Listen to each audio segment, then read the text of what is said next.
हमने भगवान महावीर स्वामी को तो केवल पढ़ा, उनको अपने इन व्यवस्थाओं के आधार पर उनका जीवन काल कितना उत्कर्ष रहा होगा, लेकिन जब विद्यासागर जी को देखते हैं तो हमको ध्यान में आ जाता है कि वाकई में महावीर स्वामी भगवान का क्या उस समय का दौर रहा होगा। लेकिन ये भी बड़ा अपने आप में रहस्य की बात भी है कि जब मैंने जिस पुस्तक का उल्लेख करते बात प्रारंभ की, जिस रूप की बात उसमें भी लिखी है कि हम अपने जीवन काल में माँ के गर्भ में आते तो हमारा रूप रंग स्वरूप क्या होगा, हमारा सने सने 9 माह तक माँ के पेट में पलने वाला पिंड किस रूप में बन के निकलता है, जब हमारा जन्म होता जन्म के समय का स्वरूप क्या रहता है, जब छोटा बच्चा खेलते हुए बगैर कपड़े के दौड़ लगाता और जवानी की तरफ कदम बढ़ाने वाले रूप का तो रूप कौन सा, किस पे अहंकार पाले, किसको सही माने, चिता के उस भस्म को जो अंत में होने वाली है या माँ के गर्भ में आने वाली उस दिव्यात्मा को जिसको हमने देखा ही नहीं।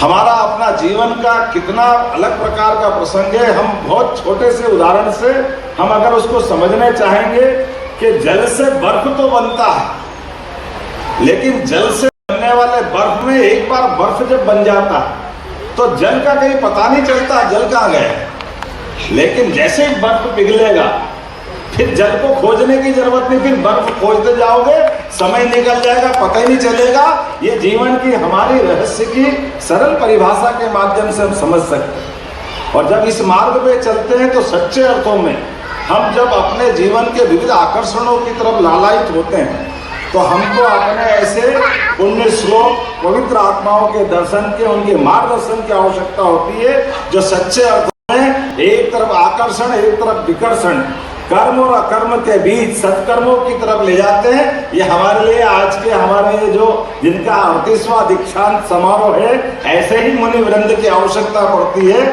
जो हमको सच्चे अर्थों में हमारे जीवन के उस आरोह में से सद्मार्ग की तरफ ले जाते हैं, एहसास कराते हैं। इसलिए जब हम अपने कर्मों के आधार पर अपनी अपनी व्यवस्थाओं से बंध करके हम अपने इस बात पे भी अहंकार नहीं कर सकते कि परमात्मा ने हमको कुछ मौका दिया और हमने अपने घमंड से उसको पकड़ लिया, ये अगर कोई करता तो भूल होती। परमात्मा ने हमको मौका भी दिया है, तो आज जो हम मौका पा रहे हैं वो कई जन्मों के हमारे पुण्य हैं। उन पुण्य और प्रारब्ध के बलबूते पर हम मानव जीवन में वर्तमान में जिस भी व्यवस्था से जुड़ रहे हैं उसमें अपना अपना तरीका का रोल अदा कर पा रहे हैं। लेकिन इसको ही अंत नहीं मानते हुए भगवंत के रास्ते पे जहाँ हमारे सोचने का अंत हो उसके आगे तो संत है, हम उस संस्कृति को मानने वाले, इससे बड़ा कौन सा हमारा मार्ग हो सकता है। तो ये भगवंत से, संत और संत से हमारे बीच के इन सारी समस्याओं का अंत करने के लिए हमको इससे अच्छा कोई मौका नहीं मिल सकता है हमारी सनातन संस्कृति में। लेकिन जाने अनजाने में अभी जब अपने महाराज जी विलम्ब से आने की क्षमा भी चाहता हूँ। वैसे तो मैं कल 12 बजे के आसपास से भोपाल से निकला था, अभी तक घर नहीं पहुँचा हूँ। मुझे लगा कि घर बाद में पहुँचूंगा, पहले आपको प्रणाम कर लूँ। सच्चे अर्थों में ये आनंद का क्षण है, आपका आशीर्वाद मिले। काम तो कभी खत्म नहीं होगा, काम तो चलता रहेगा, लेकिन जैसे कोई भीषण गर्मी में पसीने से लथपथ व्यक्ति कोई शीतल जल और छांव की तलाश पाता है, ऐसा इसने आपको मिल जाए, हमको मिल जाए, ये हमारा भाग्य है। तो हम तो उस प्यासे उस पथिक की तरह आपके पास आ रहे हैं जो आपसे आशीष चाहते हैं कि सरकारी कामकाज में हमारे लिए परमात्मा की दया से ये मौका मिला है। लेकिन आपके आशीर्वाद की छाया से हम सद्मार्ग की तरफ बढ़ते रहे, जनता के कल्याण की तरफ बढ़ते रहे, भगवान महावीर स्वामी के सिद्धांतों को सामने में रख करके चलते रहे। तो चाहे मनुष्य हो या हमारे प्राणी जगत की गौमाता हो, ऐसे कई कामों को लेकर हम आगे बढ़ रहे हैं। आपका आशीर्वाद निश्चित रूप से हमको मिलेगा। आज पुनः मैं जो शुरुआत करके थोड़ी सी बात छेड़ी थी, मुझे लगा कि सब लोग महावीर जयंती की क्या दे रहे थे, शुभकामना देने वाले भी थी।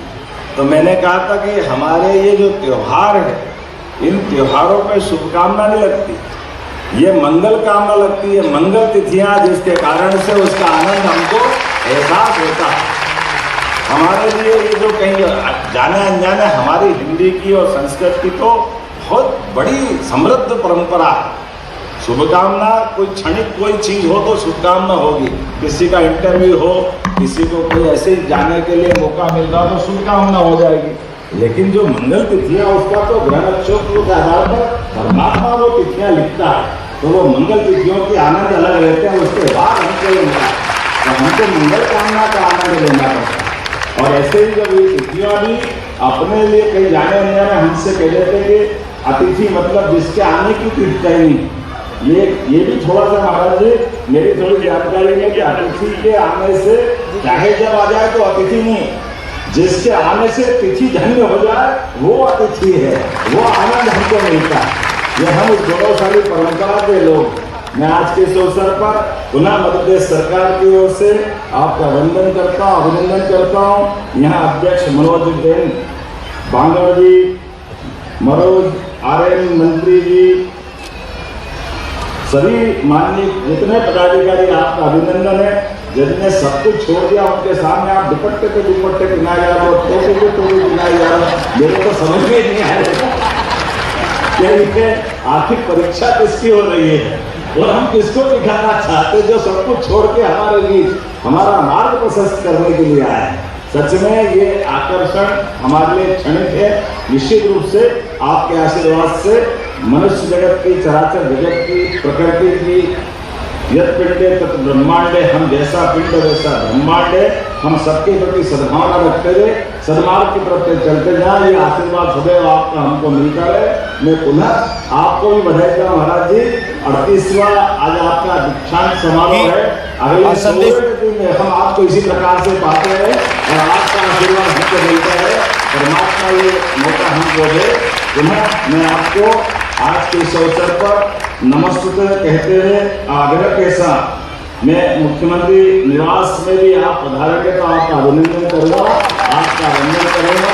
ये सरकार की व्यवस्थाओं के बलबूते पर कौन किसका निवास है, निवास तो एक ही का है, वो परमात्मा